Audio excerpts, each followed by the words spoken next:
Amin. Shalom. Khotbah ini saya beri judul Gembala Agung. Ya, sudah ada di layar. Kita lihat gambar pertama.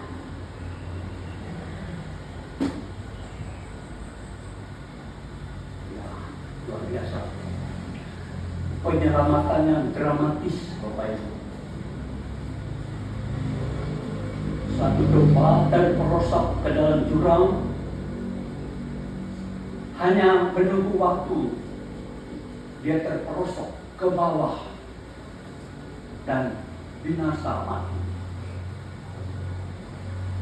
Demikianlah gambaran tentang manusia sebenarnya.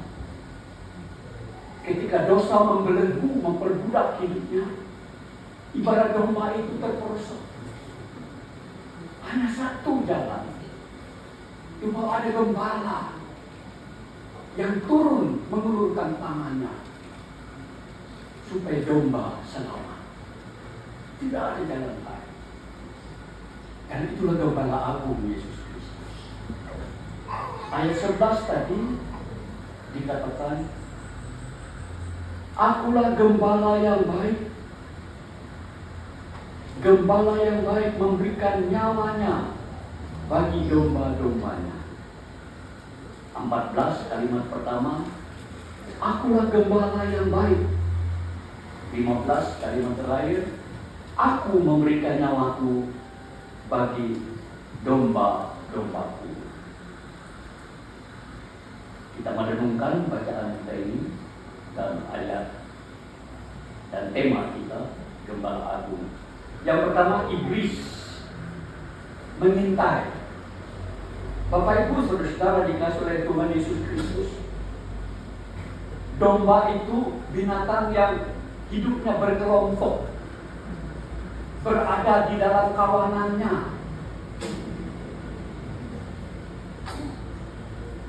Pada sisi yang lain, dia adalah binatang yang penuh dengan keterbatasan, lemah. Oleh karena itu mudah terpisah dari kawanannya, mudah tersesat. Karena itu domba-domba itu kondisinya terancam sebenarnya.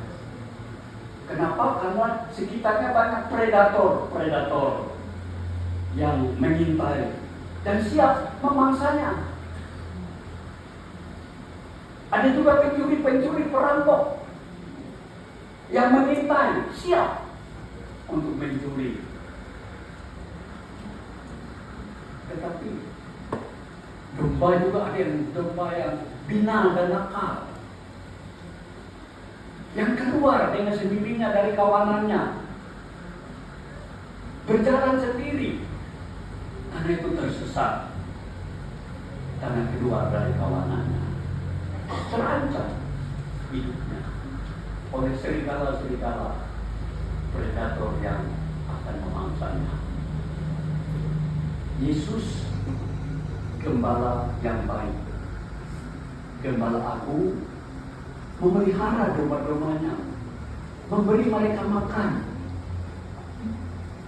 Tadi kita mendengar pembacaan Mazmur ketika dituntun ke padang rumput, dituntun ke air yang tenang, makan minum di sana, dipelihara, diberi makanan rohani, dilindungi, diselamatkan.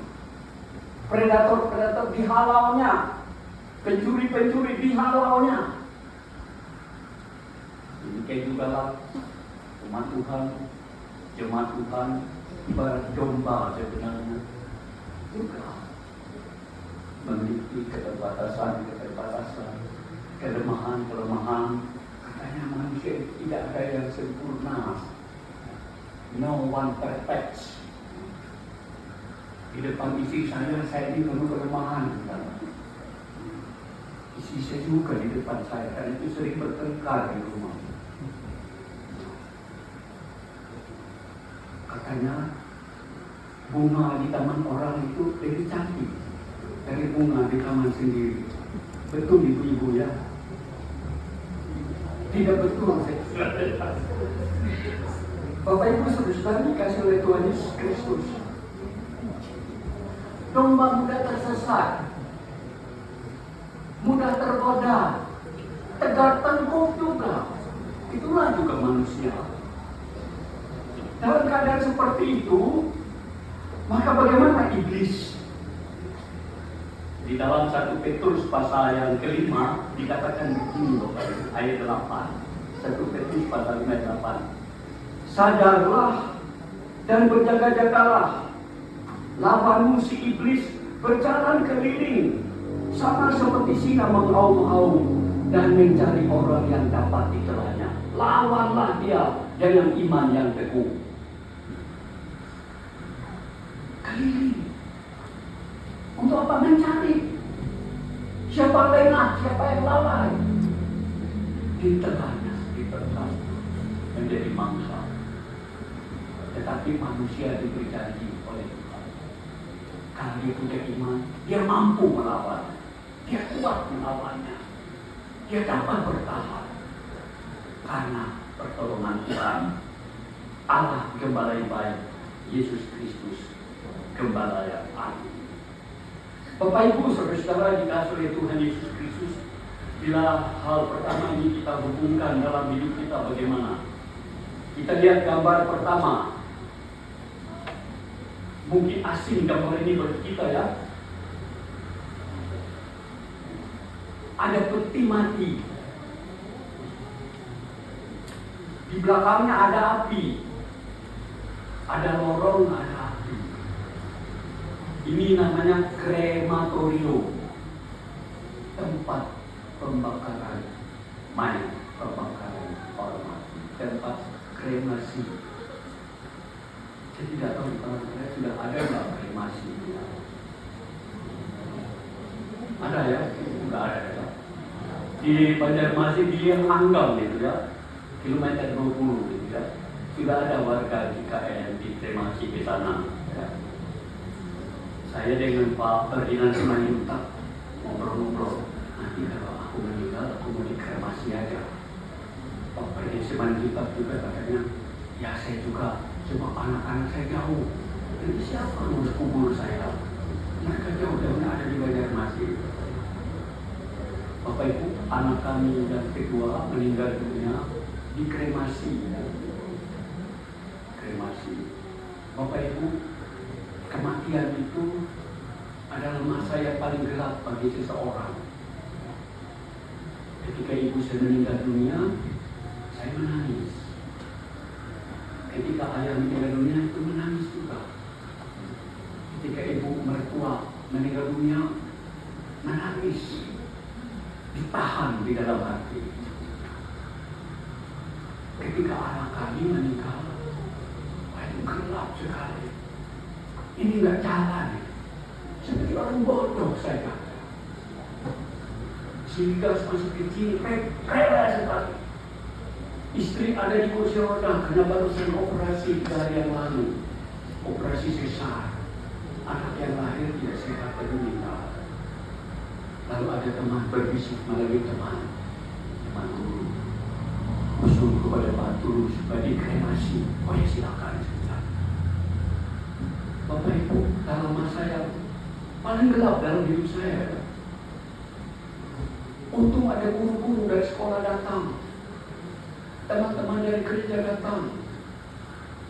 Lalu tempat upacara itu di rumah sakit Immanuel Bandung, tempat isi bekerja, teman-teman dari rumah sakit kumpul.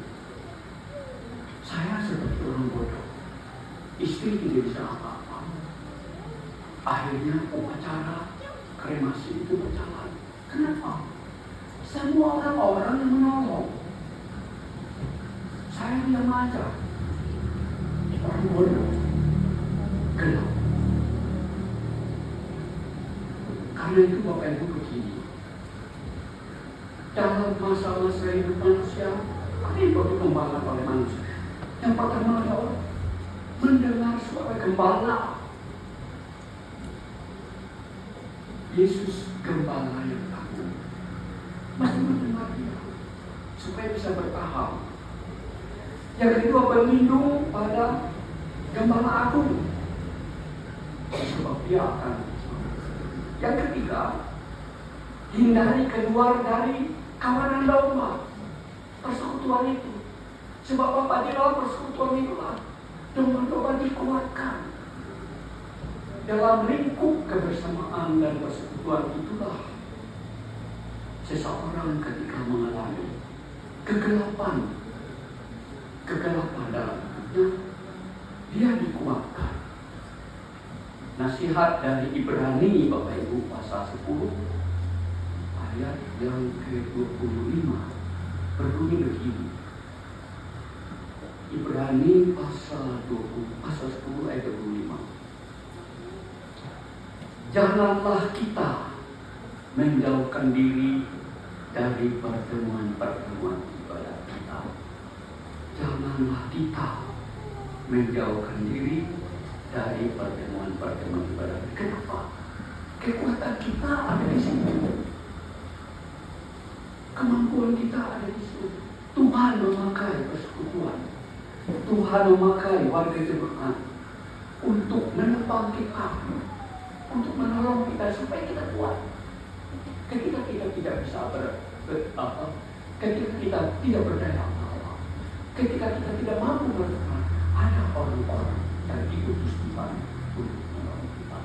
Sungguh Bapak Ibu, kalau tidak ada teman-teman dari sekolah datang, teman-teman dari gereja datang, teman-teman dari rumah sakit datang, siapa akan rantau waktu itu ya?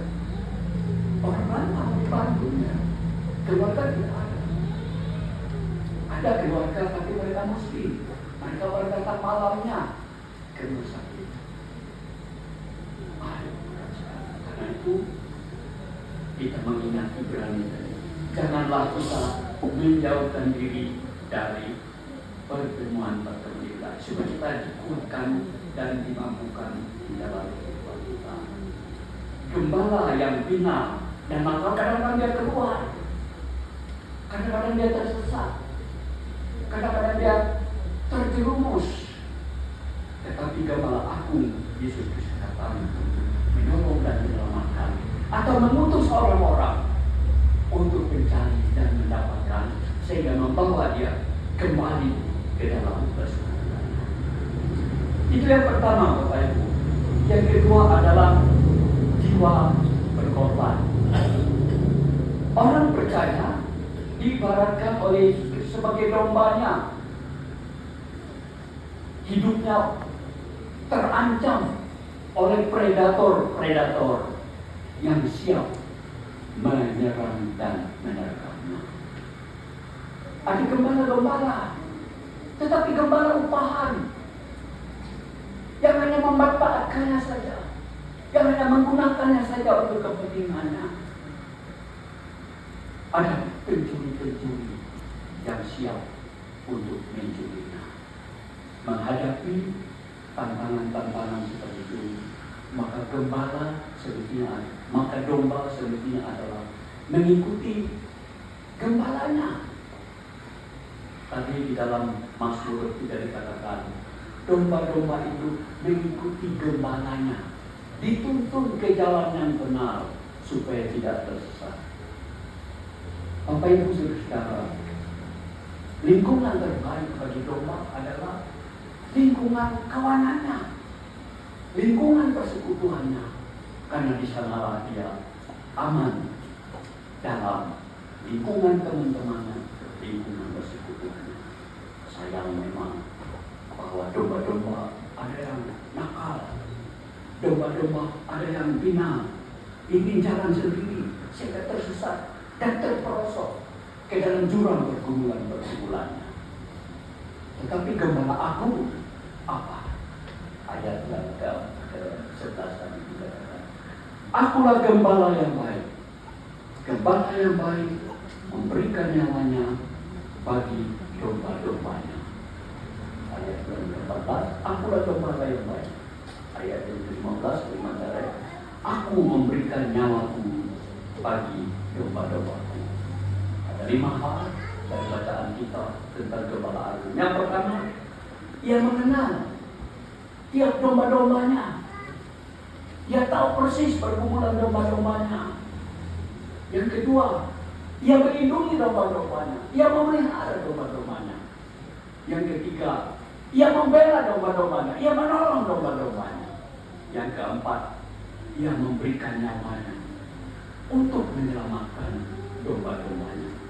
Kasihnya, kasih sang gembala itu kasih yang seperti apa Bapak Ibu? Yohanes pasal 15 ayat 13 dikatakan begini. Yohanes pasal 15 ayat 13. Tidak ada kasih yang lebih besar daripada kasih seorang yang memberikannya nyawanya bagi sahabat-sahabatnya. Kamu adalah sahabatku. Jadi Kristus gembala yang baik, Kristus gembala yang agung, memberikan nyawanya untuk keselamatan kita domba-dombanya. Roma pasal 5 ayat yang ke-6 dikatakan, ia rela mati kepada yang mendurhaka kepadanya. Manusia sudah mendurhaka kepada Tuhan, manusia sudah mendurhaka kepada Kristus, tapi dia rela mati untuk orang-orang seperti itu, karena keselamatan hanya ada di dalam Dia. Bapak Ibu yang dikasihi oleh Tuhan Yesus Kristus, bila hal yang kedua ini kita hubungkan lagi dalam hidup kita bagaimana? Kita lihat gambar yang ketiga. Ada yang pernah lihat gambar ini Bapak Ibu? Pidato Bung Karno terakhir 17 Agustus 1966. Pidato terakhir sebelum dia jatuh. Menurut beberapa ahli, dikudeta sebenarnya. Dikudeta. Pidato ini monumental karena dia memunculkan istilah jas merah dalam pidatonya. Jas merah itu apa Bapak Ibu? Jangan sekali-kali melupakan sejarah. Jangan sekali-kali melupakan sejarah. Manusia memang orang kadang-kadang mudah lupa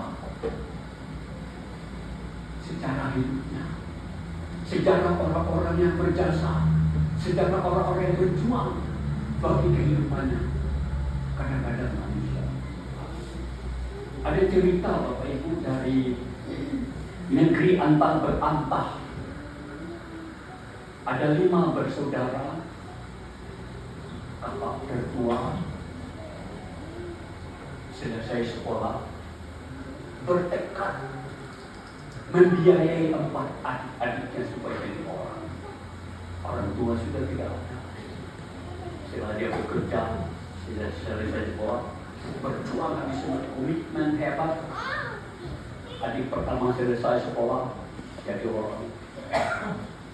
Adik kedua selesai di sekolah tanya, jadi orang. Adik ketiga selesai sekolah di sekolah tanya. Adik keempat selesai sekolah, semua jadi orang. Waktu berjalan, senang melihat adik-adik berhasil ditolong, dibela, diperjuangkan.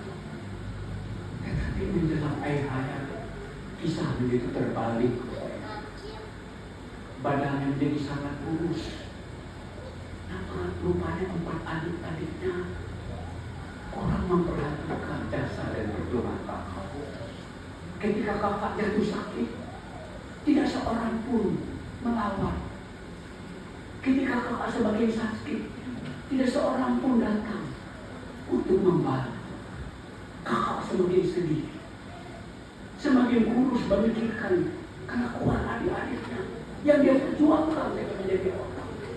Sampai akhirnya kakak wafat dalam kesunyian dan kesedihan terhadap adik-adiknya yang seperti kacang lupa kulitnya. Cerita dari negeri antah berantah, tapi bisa juga terjadi di tengah-tengah kehidupan manusia juga ya. Saya jadi orang Bapak Ibu karena kakak saya, ibu kami meninggal dulu, kakak datang dari Magelang, tentara, pangkatnya rendah, pulang, balik ke Magelang. Terus umatku di Magelang, sekolah di sana, SMA. Sekolah itu ya, jadi orang sampai sekarang, anak kakak. Nah, jadi dari negeri Anda beranak banyak, kacang ubah kulitnya, jasa kakak dilupakan. Bung Karno, jas merah. Jangan sekali-kali melupakan sejarah. Tidak hanya berarti untuk bangsa Indonesia dia berbicara. Jangan lupa perjuangan para pejuang bangsa kita, tapi juga bisa kita tarik ke dalam kehidupan keluarga kita. Jangan kita lupa terhadap keluarga kita yang berjasa untuk. Kalau dalam kehidupan bermasyarakat berbeda, jangan kita lupa terhadap warga masyarakat kita yang berjuang untuk masyarakat kita, untuk gereja kita. Jasa-jasa, jas merah, jangan sekali-kali lupa terhadap perjuangan bangsa. Jangan lupa sejarah. Berdasarkan ini Bapak Ibu, saya lalu dapat ide membuat istilah jas MPGA. Apa jas MPGA? Jangan sekali-kali M melupakan, P pengorbanan, G gembala agung. Kenapa kita jangan lupakan pengorbanan gembala agung Yesus Kristus kita? Jas MPGA 6M. Jas harga 6M. Kata mereka disanggup dari 6 miliar. Tapi bukan itu Bapak Ibu. Jas MPG 6M adalah M1, kasih Kristus. Kasih yang kekal. Kasih yang paling besar tadi dikatakan. Karena itu jangan dilupakan. M2, ia menuntun kita dengan firman-Nya supaya kita bisa hidup. Ada makanan rohani, ada tuntunan supaya kita tidak tersesat. M3, melindungi. Ya, lindungi kita dari pergumulan hidup kita. Ketika roh-roh gelap akan mengganggu kita, ketika iblis akan mengganggu kita, dia menolong kita dari hidup kita.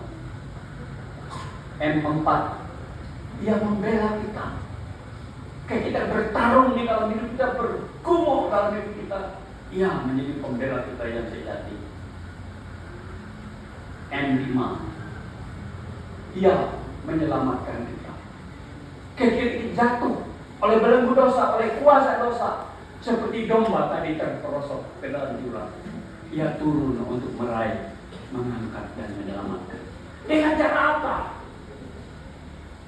M6, memberi nyawanya agar kita selamat. Salib adalah puncak pengorbanan Kristus agar kita selamat. Jiwa katanya dia persembahkan untuk kehidupan dan keselamatan. Apa ada gembala yang lain seperti itu Bapak Ibu? Apa ada pemimpin lain seperti itu Bapak Ibu? Hanya Yesus, gembala aku, gembala yang baik, gembala sejati, yang mau membela kita habis-habisan jiwa dan raga.